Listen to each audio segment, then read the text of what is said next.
The views and opinions expressed on any program are those of the producers and/or the persons appearing on the program and do not necessarily reflect the views and opinions of FRC Media, Bristol Community College, or the City of Fall River.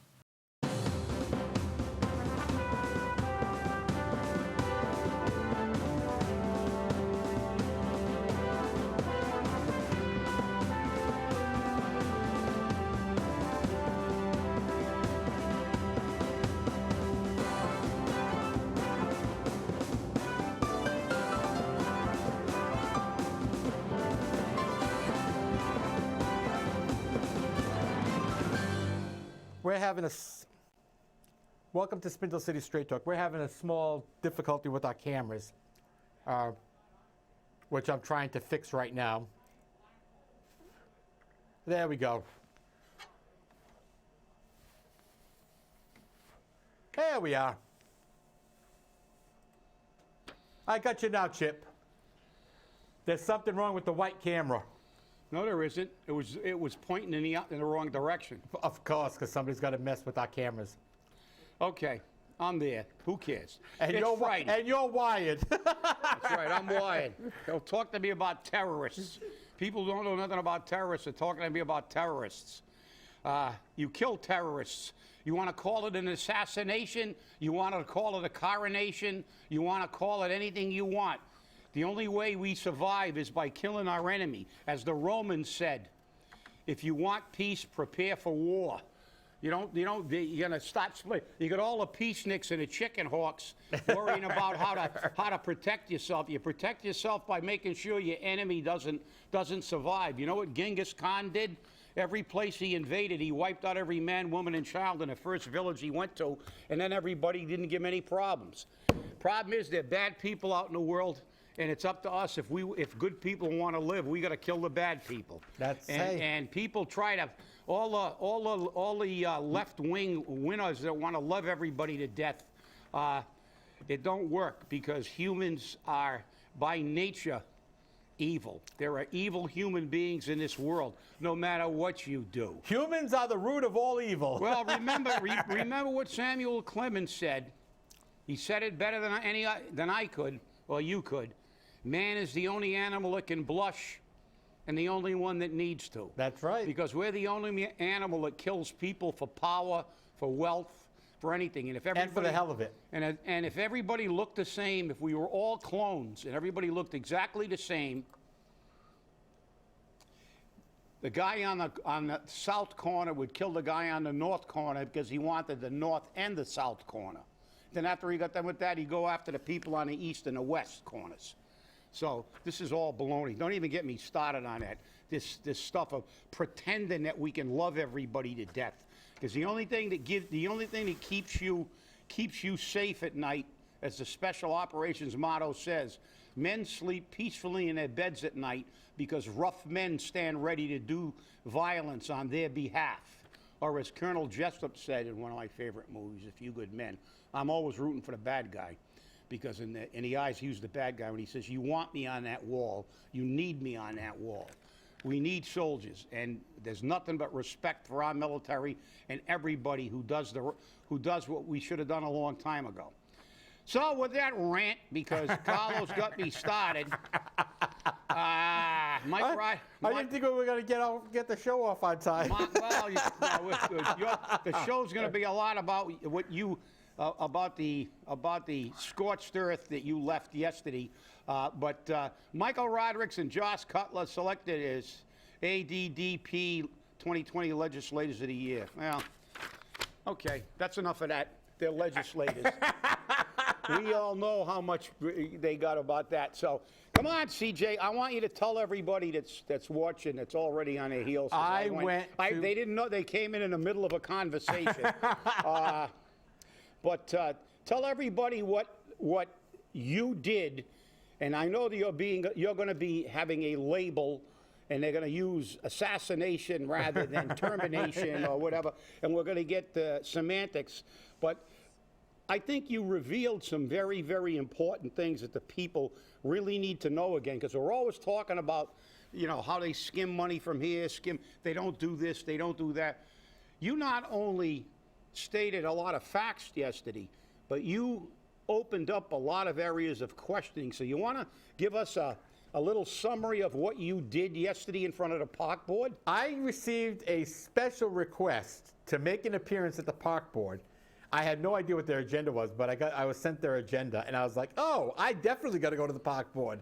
They had 4 or 5 items, which were all dealing with CDP money. You know what I mean? Mm-hmm. The preservation Yeah. money. CPA, yeah. CPA money, CPD, CPC, Yeah, whatever they call it. Look, whatever. It's a tax. Letters, it's the tax that has never been used for what they said it was going to be used for. Exactly, because this is what happened.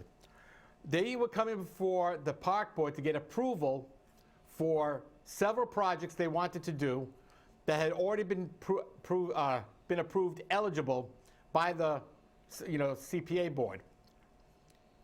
And I had said when the meeting opened, before anything happened with what was coming out, I said, I do not believe in using this money to meet budgetary needs. And that's what it appears to be doing, because we have money, again, that you're going to be requesting from the CPA. And guess what? You've got money going back to how far? 2016.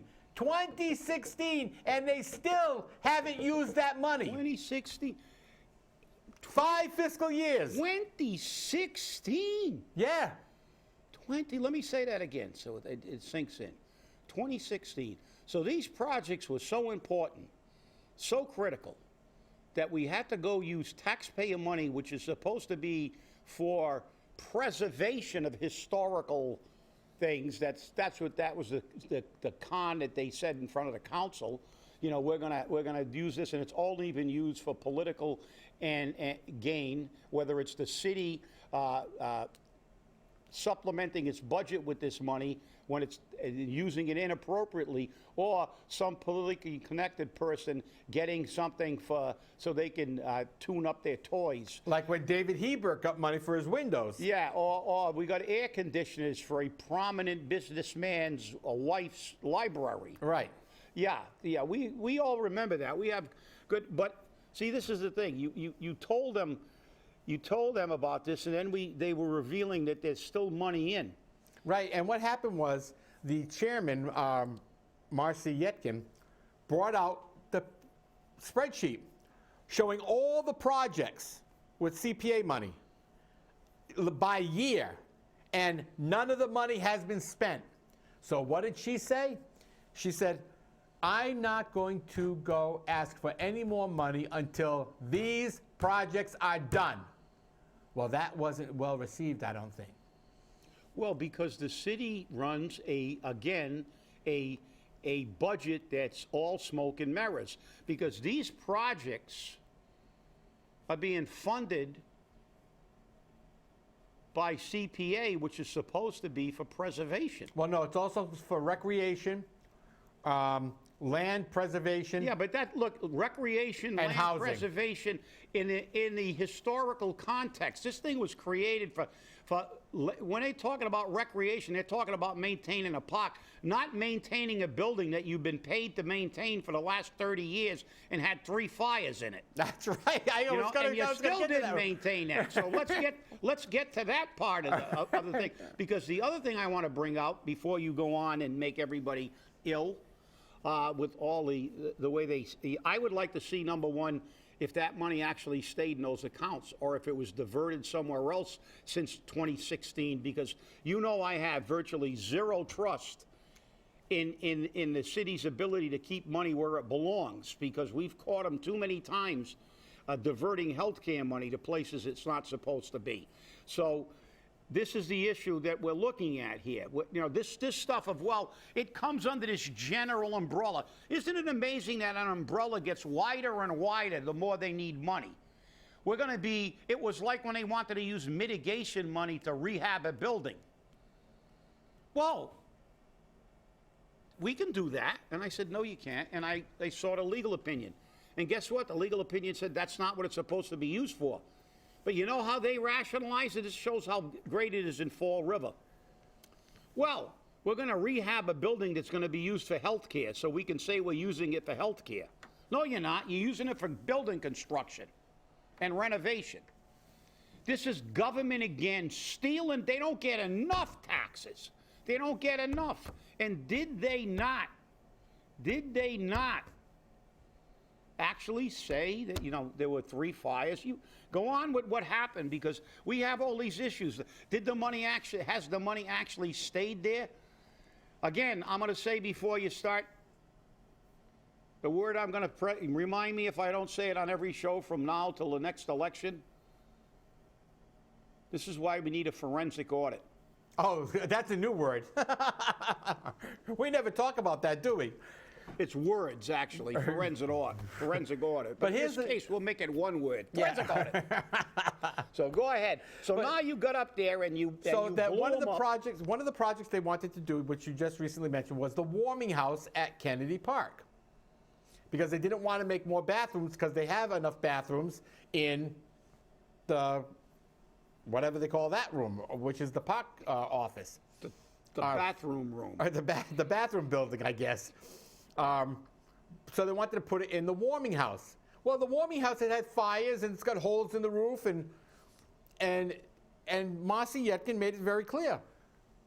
If you're just going to use the money to buy the materials and you're going to pay for the work in-house, which means the city's going to pay the employees to do it anyhow, why do we need to get this money from somewhere else? Put it in the budget and we'll make it happen. Doesn't that sound logical? It sounds like they want her out of that position because she's actually speaking logic and something that the taxpayers should be happy about. She's watching out for our money, that's for sure, I'll tell you now. She's watching out for your money. I can see you getting a text there. But, yeah. Oh, yeah, and that's another thing. Three fires. And didn't we, since we're talking about fires and roofs and things, didn't they get money twice for the roof at the Armory? Yes, they did. And it still hasn't been fixed, has it? I don't know. I really don't know. We're not sure. Yeah, we're not sure. Twice. Now, do you think that the second time they went in and asked for money to fix the roof, and the people who approved that money gave them money a second time, knowing they didn't fix it the first time, you don't think that's public malfeasance and mishandling and misappropriation of taxpayer money? Well, this is the problem. And the worst part about it was a member of the CPA board is on the park board meeting in violation of the charter, but that's okay. Oh, of course it is. Everything in Florida is okay. Yeah. We only abide by laws which benefit our agenda. Right. So, and he couldn't answer some of the questions either that were brought up, which shows you who's running the zoo around here.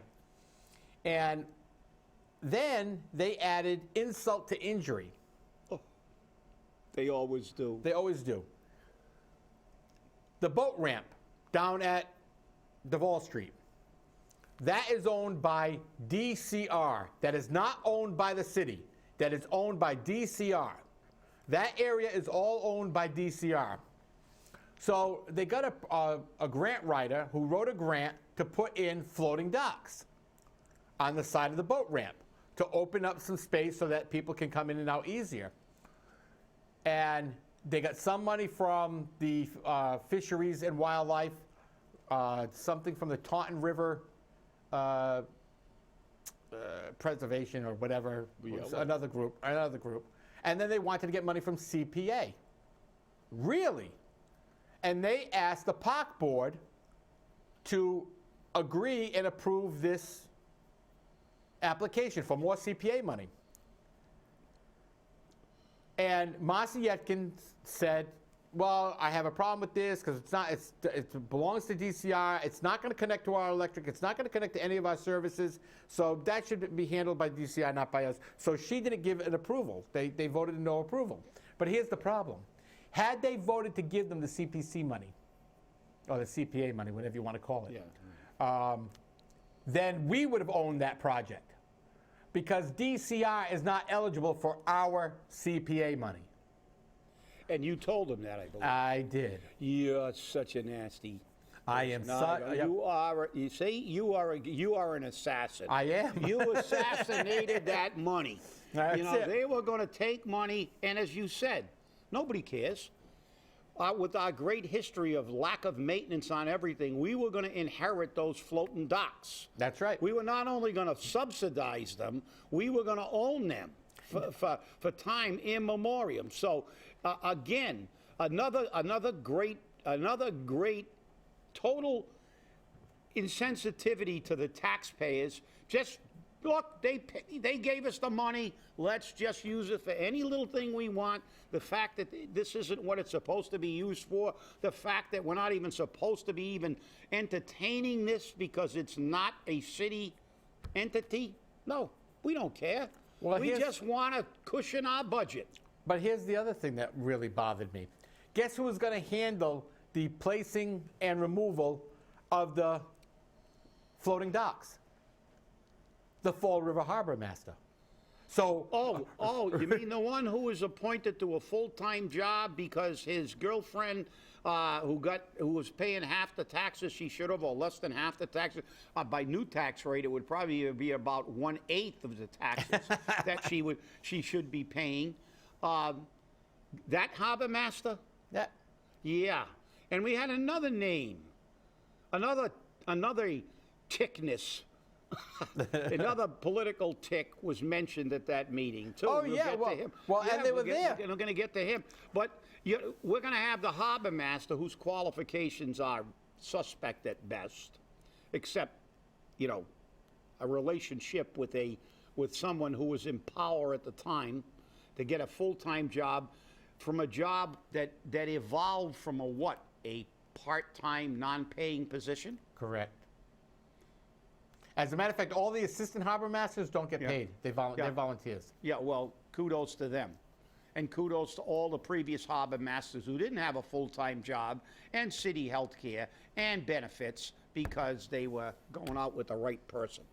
Okay, so again, taxpayer, get infuriated, be angry. It's unbelievable. And then I'm sitting in the well, for the lack of a better expression. Well. And they call on a man who buries bodies in the wrong graves. And still has a job. Still has a well-paying job. A very well-paying job. And John Perry, the director of DCM, says, oh, he's doing a wonderful job. Yeah, he hasn't buried anybody in the wrong place in at least a year or two, right? But, they were talking about about expanding the number of graves in Oak Grove Cemetery because they don't have enough graves. They don't have enough left.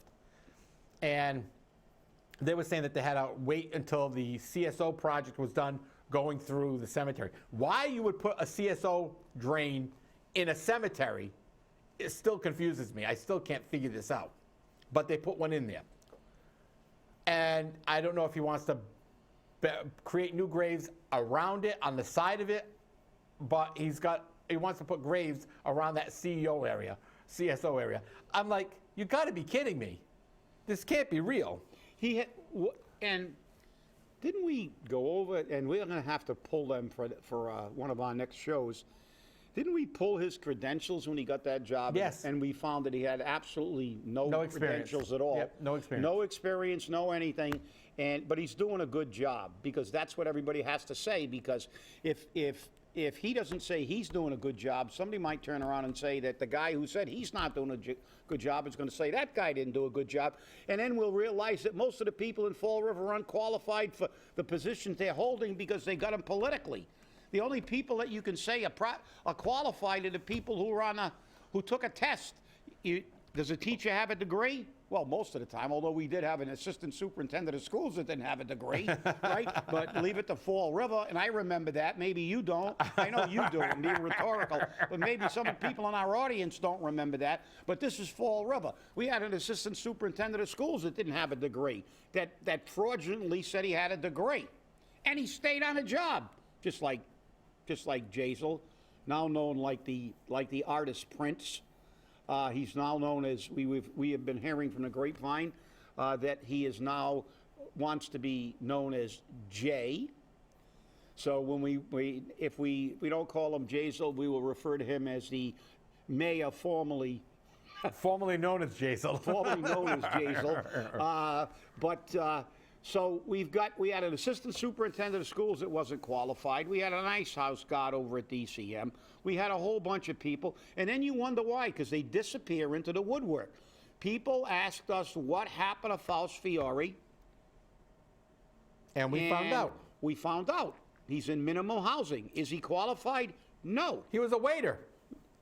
Is Chris Perenio qualified? No. No. He buried people in the wrong places. He not only didn't lose his job, he's gotten pay raises in the interim. So if that doesn't get you angry, and kudos to you, CJ, for taking your time to go down there. That was a long meeting. I made that meeting a very long meeting. Well, you made it a very uncomfortable meeting because you were stating facts. And this is the problem. I've got to give kudos, though, to Marcy Yetkin. She's the new chairman of the park board. And she... Not for long if the politicians have anything to do with it. She's doing it by the book. Now, here's the thing. Something that a lot of people in Fall River don't know, and I'll bet you our politicians didn't know. The only people who have protection from being removed from a committee, like the park board, are the park commissioners. They must be removed by a 3/5 vote of the city council. That's under Mass General Law. Oh, here I go. I'm talking about Mass General Law again. Yeah, gee, there you go again. Well, it's like saying a charter. A charter.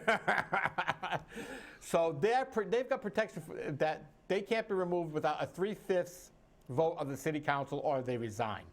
Now, personally, I think some of those members should resign. If not for the fact that they're serving on another board, just because they really aren't aware of what's going on. They know it, but they don't care. But they don't know. They know what comes before them, but they don't know all the ancillary workings around it, which you have to know. Well, this chairman took the time to go check how they did it in other communities. Yes, she did. And she actually found that the other communities that she looked at all abided by the law. Right. And heaven forbid, now she came back to Fall River, she's going to be branded as a pariah. And she even wait a minute. She wants to abide by the law. Right. She wants to do things the right way. She's not going to give us, as we're going to go back in time now. Let's get in our little, we should have like a little time machine in the back that we can call, like, you know what somebody said we haven't done in a long time and we should do it, especially in light of the tax before the end of the show. We should do the screw you taxpayer, because we haven't done it in a while. But that's true. But let's get in a little time machine and go back to the Sutter administration. And you remember what his chief of staff said once in front of the council when they asked him about where we're going to get the funds. What did he call it? Magic money. Magic money. Magic money. We get magic money. They don't get magic money, they steal magic money. Magic money comes from the CPA for stuff it's not supposed to be used for. So they got, magically it appears, even though they're not supposed to have it. Frosted Lucky Charms, they're magically delicious. Yeah, they found a pot of gold. Yeah, the CPA, yeah. The P's for pot of gold. Community pot of gold act, you know, so, but this is the thing, magic money. Like the magic money that appears that they siphon off from the health care fund and then don't have enough money to keep the Canadian drug plan and need a loan from the employees. This is the problem with the government. Which, mind you, you didn't pay. And this is why the financial team is having difficulty looking at the numbers, because you can't trust the numbers, and I can't wait for our next, actually first meeting. Because when we go over the numbers, I'm going to tell them, you went over the numbers given to you by Mary Sahadi, who's been screwing up the numbers for over 30 years. And I can go back and give you cases in point. She ran audits. Her firm ran audits. I have them, the deposition, and they're free to go up to Neil Rossman's office, pay somebody to go to his archives and pull the 9 volumes of depositions. And the court stenographer took during our arbitration and questioning, and find out that Mr. Bruce Haig admitted that they didn't do an audit, even though statutorily they were required to do an audit, that it was a reconciliation. So it was not an audit, and he said because we didn't have sufficient facts and corroborative evidence about the funds to make it. So it was a recreation, was another word that was used. Recreation, reconciliation, never audit. He, under oath, admitted he did not do an audit. Of course, we also had a senior auditor from Ernst & Young waiting to testify right behind him. So he knew he couldn't say he did an audit because the guy from Ernst & Young couldn't find enough paperwork in the city to do anything. They had to dig for weeks to piece together something. But we did find a couple $1 million that they owed us. But the reality is this is business as usual in Fall River. No other place has magic money. And this is where magic money comes from. And when you get up there and say this in a public forum, and it's on camera, so I encourage everybody to watch CJ burning the house down at Public Input. Hey, I don't want the fire inspectors coming. Yeah, but you weren't smoking a cigar in a public building anyway, so don't worry about it. But the fact is that I encourage everybody to look at that POC board meeting and think about this. They can BS all they want. They can talk about how, yeah, we can use it for this. No, you can't. You could. You weren't supposed to use mitigation money to rehab a building that's supposed to be used for health care. You can't use the term recreation to mean we can do anything we want in a park, even if we want to build a pyramid, and we can use CPA money. This is why on the CAG's radar, repealing the CPA, and repealing the charter. So that's two of our things besides the underride. So we got a pretty... We're going to have a pretty busy year. Well, we just got a text from one of our viewers that magic money is certified free cash. No, it isn't. That's not what the Mr. Pacheco was referring to. He was like money that fell out of the sky. Free cash is all the cash that's certified free cash by the state, and you know that, Patrick. At the end of a year, unpaid salaries, unpaid money that is freed up because you don't fill positions and pay their health care and their salaries, and they get all this money in a pile. And and by the way, there's a statutory requirement on how free cash and when free cash is committed. There's also a statute that says that at the end of the fiscal year, and Mary Sahadi invoked that statute saying I couldn't investigate Jaysville because it was in a different year, which was untrue. That was a criminal act. It was fraud. You can go back. It's not about that. So, secondly, but they admitted during that arbitration, not Mr. Haig because he wasn't the city, but the treasurer and the auditor at the time admitted they backdated checks to pay bills from a previous fiscal year.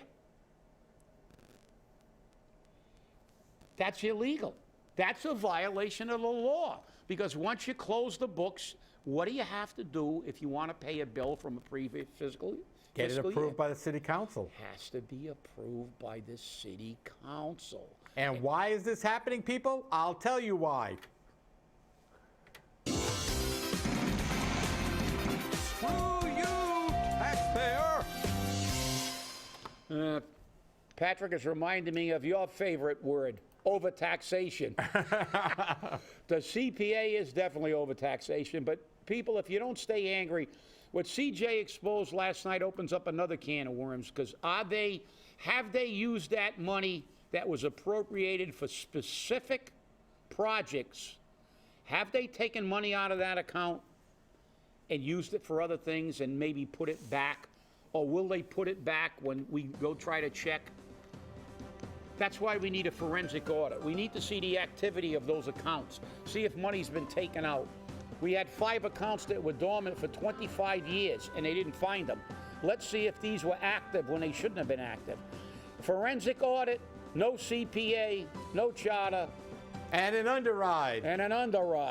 Let's fight for our rights. That's for sure. Hey, have a great weekend. It's going to be 60 degrees. You got to enjoy it. But it's going to be 50-mile-an-hour winds. Exactly. Hey, have a great day. And Stay remember, angry. double screw you, taxpayer.